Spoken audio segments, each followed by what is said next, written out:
या मंत्रामुळे अमरत्व अमरत्व प्राप्त होत. काय काय तात्या घाबरत भेटतो लय भूक लागली मला. अरे जाकर दुल्या, तोच आंबा तुझ्या धरीन. तात्या जर तुम्हाला हा मंत्र आधीच माहित होता तर तुम्ही लक्ष्मीकांत बेर्डे यांना जिवंत का नाही केले. जर ते जिवंत झाले असते तर खूपशी पात्र आपल्याला पाहावयास मिळाली असती.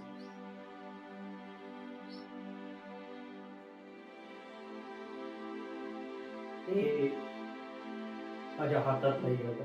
जर ते माझ्या हातात असतो. लक्षा एक महान अभिनेता, एक सच्चा देव माणूस होता.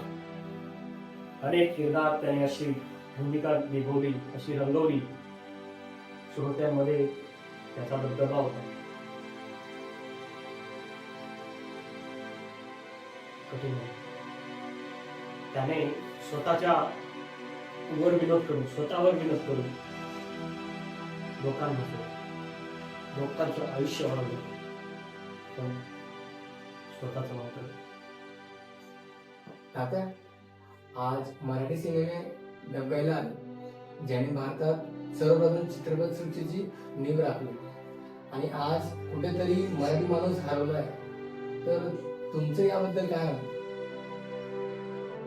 अशी ही बनवा बनली. पांडू हवालदार, नटसम्राट, जत्रा, झपाटलेला, दुनियादारी, नवरा माझा नवसाचा, हे एकाहून एक सिनेमे. मी इतर भाषांवर टीका करत नाही, परंतु मराठी सिनेमातील तेच सामर्थ्य आहे जे एकेकाळी दादा अशोक मामा यांनी एकेकाळी दाखवून दिलेलं आहे. तर तात्या ते सामर्थ्य पुन्हा मिळवण्यासाठी काय करायला हवं? आपली मराठी संस्कृती जपली पाहिजे, मराठी चित्रपट बघितले पाहिजे आणि मराठी भाषा बोलली गेलीच